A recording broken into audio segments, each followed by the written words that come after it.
Hey everyone, LazyFire here, and welcome back to Red Faction 2. Last time we came through that hole in the ceiling, and we're on our way to get out of the sewer. Ah, yes. Now, one of the things you may have noticed last episode that I didn't really draw any attention to is the fact that Alias does not have infinite underwater breathing ability like Parker did in the last game. So that's going to be a thing. There's not a lot of underwater sections in this game where you're on foot, so don't worry about that, but it's just a factor to remember. Now, I can never figure out how to get onto that structure over there to get up to those items. So I'll never get those items, and I don't really feel like trying in the middle of the Let's Play.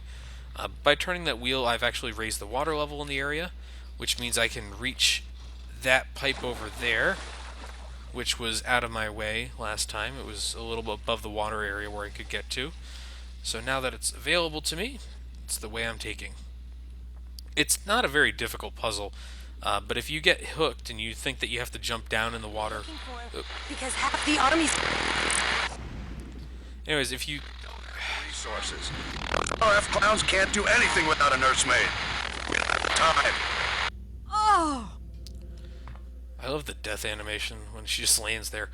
Here we are. Phosphor shells. These are for the shotgun. Let's quickly reload. I've got a little bit of shotgun ammo now. It's nice. Oh, if you're wondering, the body collection part of the last game did not make it into this game. So, no body hiding, no movement. Hell, there's no stealth sections. Shit. This way. If you don't pay attention, you can get turned around in this section pretty easily. And right here, I almost did. You can also miss something that's pretty easy to miss if you... or actually, this is pretty easy to not miss. But you think this is your way forward because you come up here, it's very clear and obvious, right? Well, it's not really your way forward. Last time I was in here, the security robots on the other side blew this door open. Don't ask me how. But, more ammo, another health pack, not really worth my time at this point, so we're going to avoid it. We're also going to switch back over to our dual SMGs. I'm probably going to run out of ammo for these things in the upcoming section, but this is actually our way forward right here. Not immediately obvious. Alright, so we're about to get... boy, I'm sorry, the door creaking made me think something was coming. Something I don't want to deal with yet, but it's going to happen. One of the worst parts of this entire game. Don't move. Don't go across this way right here, by the way. Give it a moment. This train is going to be a constant companion for pretty much the rest of the level. Ooh, visitor, visitor, can't hurt me. I'm safe down here.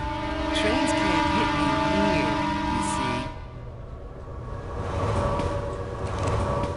you Alright, let's go. see. Never turn your back on a train. They kind of sneak up on you. And that they do. The trains in this area are all going to come from the one direction, which is just totally fine. But later on, we'll get two-directional trains. And what you want to do here is just move as fast as you can between these holes in the wall. I've got my grenade launcher out in case I need to make another hole, but for the most part, you should be fine. And because I know what button actually brings out the grenade launcher, I can safely put that away and know I can hit 7 really quickly if I have to.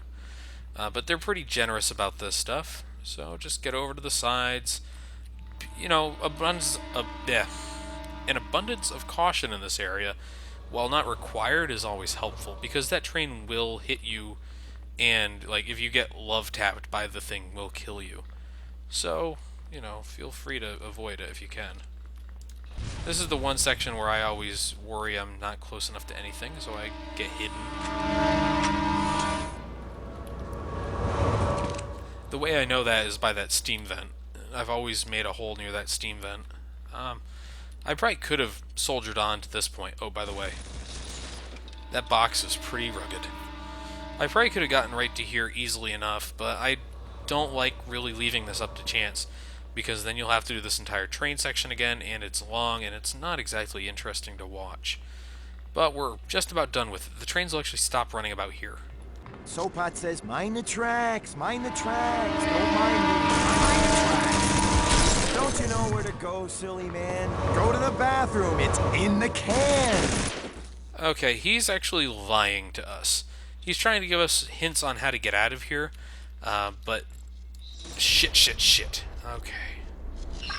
I hate these things so bad. Now, these spider droids, what you saw there, it took off half my health. Half my health in this bar by blowing up in my face there. There's often nothing you can do to avoid these things. And they're the actual reason I have these machine pistols out, is because I want to be able to fire with one while reloading the other.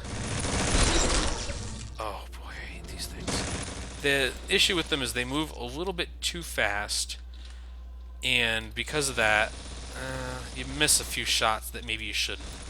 Now, you're probably thinking to yourself, well, Lazy Fire, doesn't the SMG itself have a 64 round magazine, therefore equaling what you can have with two of these? You're correct, it does. But the thing is, even reloading both of these at the same time is faster than reloading the SMG. And in an area where these things are going to be sprouting at you, coming after you, all that stuff, pretty much constantly, it's pretty important that you have the firepower to deal with all this stuff. Now, one of the things that I don't like about dual wielding in this game, which makes all the sense in the world, and I guess I have to give the developers credit for thinking of it, is that you cannot throw grenades when you are dual wielding. To me, that makes sense. Like, logically, you're not going to put down a gun and throw a grenade and then pick the gun back up. So, yeah, it works, but it makes the balance of this pretty difficult because you do have to use a grenade to get out of here. Now, this is one of the bathrooms. The bathrooms are actually fucking death traps. If you're smart, you won't even bother going in. But I'm an idiot, so here I am. Alright. I just want to get some of this stuff. Satchels, shells, all that stuff's good news for us. Picked up another health kit. Now watch. This is kind of some bullshit right here. Yeah, if you don't know he's going to be there, you can probably get killed every single time. Luckily, they don't open the doors themselves. Let's clear out the men's room. Hold on. Now, this is actually interesting. This hot dog cart, I'm actually pretty sure that it will constantly spawn enemies. So, can't destroy it either. Oh, but watch. Shit. Ah. Well, they're doing the Lord's work themselves. Watch the umbrella, though. Letting them open that door by themselves is actually the smart move, because it means that you can get them to herd themselves through a small gap, and they'll almost always perch right on the edge of that thing. And you see right there how much longer it takes to reload this SMG. It just makes more sense to keep the machine pistols out. It is the one... this is the one area of the entire game where I will tell you use the machine pistols, or use the pistols. Most enemies take way too many shots with these things to actually make them a viable option when you have the SMG around. Alright, you can see how long it takes to regenerate my health here. Ugh. This is a fucking miserable section of the game. It's a real slog, and I'm not going to lie about that fact. This is actually the section of the game I dreaded second most, right after a section leading up to a boss in the entire game. So that's how I felt about it. Let's switch over to our trusty SMG. The game is telling us to use a satchel here, which is totally appropriate. Satchels are very useful for a number of things. Blowing up holes in walls is my favorite use of them. But also blowing up people, that's a good one too. Unlike the previous game where you basically couldn't use the remote charge on people for those hilarious gimmick kills after let's say level 3. Jesus. In this game, the remote charge remains a viable option, or the satchel charge remains a viable option pretty much right up to the end of the game. So feel free to hoard those things or use them as you see fit. Okay, we're actually going to switch over to the shotgun for this next section. If I didn't use it, I would be remiss in my duties of playing this game. The shotgun is an interesting weapon. It's still automatic fire for the primary. Or actually, sorry, that was secondary in the previous game. If you remember, it was called the automatic shotgun, but the primary fire was both barrels. In this game, the primary fire is automatic fire, so you can just hold down the button and kill everything. The secondary fire is the pyromania rounds. I kind of prefer the pyromania rounds. The issue with the pyromania rounds, of course, is that they make you have to work the action on the gun, as you can see here, like you were firing double barrel in the previous game. So close. And to be really fair about it, the shotgun is not really great at anything but close range. Even then, you'll probably miss enough shots where it's annoying. But it's good for now when I want to pick up stuff. And shotguns are one of the few weapons in the game that have their own unique firing, or unique ammo. So they are the only gun in the game that accepts shells. Whereas most guns in this game will accept medium or heavy or light rounds. No! I found that the shotgun is actually best for these one-hit kill security droids. So that's what I end up using them on a lot. Where did you come from? And the phosphor rounds, if you're close enough for one-hit kill, are basically going to kill this guy immediately. So just let him catch fire and run around like a crazy person, that's fine. Where are you? Jesus. Now, one of the issues with this game, along with the first Red Faction, is that there was really little to no sound design put into some of this stuff. So you'll see me constantly looking for things that are not there or in a different place.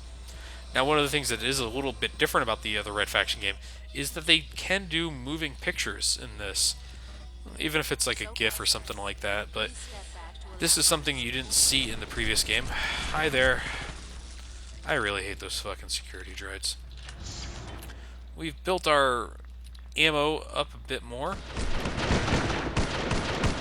Please stop. Anyways, we've built our ammo for the SMG up a bit, so we can safely use that again, which is good news because the next section is not going to be easy with anything else. Actually, we're going to switch weapons pretty quickly when we get to the next section. We're going to catch up with an old friend. On the far side of the bridge. Get over here.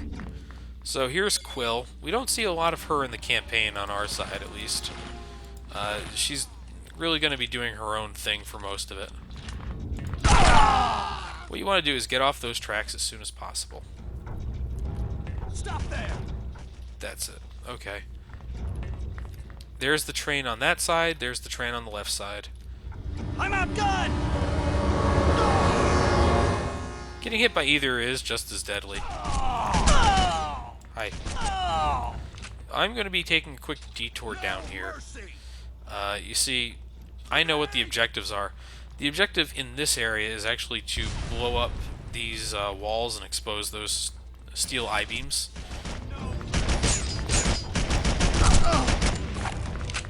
Sorry, I just want to make sure I'm not going to get hit by a train.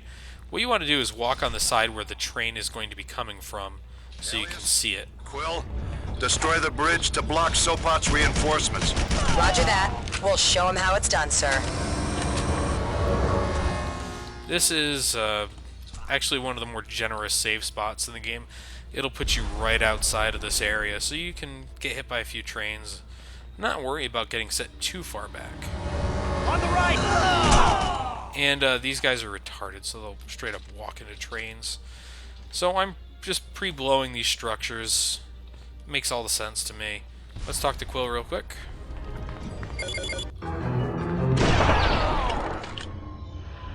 Alias, you're the demolitions guy, so I'll leave this to you. To blow the bridge, you'll need to rig all 3 pylons. Knock out the concrete layer on each pylon. Then plant your charge on the steel core inside. When you're done, you'll have 30 seconds to get back here.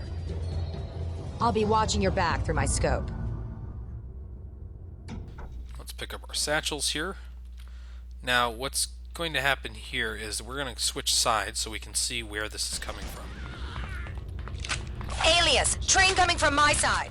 Quill will call these out, which is actually kind of nice. And while I'm here and waiting for that train to pass, I want to show something off. Grenade! So even if you blow up this side, you can only plant on the side nearest the ladder. Good work. Stop. This is actually one of the first areas where you'll notice that I can't just have a reticle change colors and tell me I'm going to hit somebody from the world's longest distance. You do have to be kind of close or within range.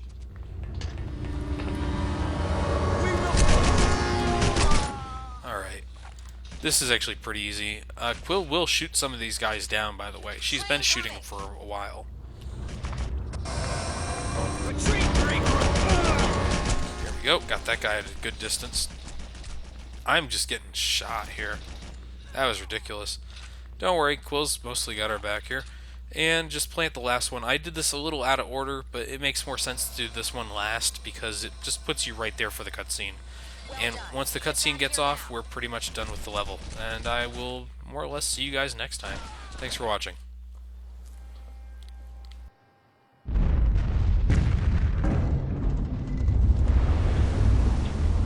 Been waiting. Need a gunner. Let's go, Alias.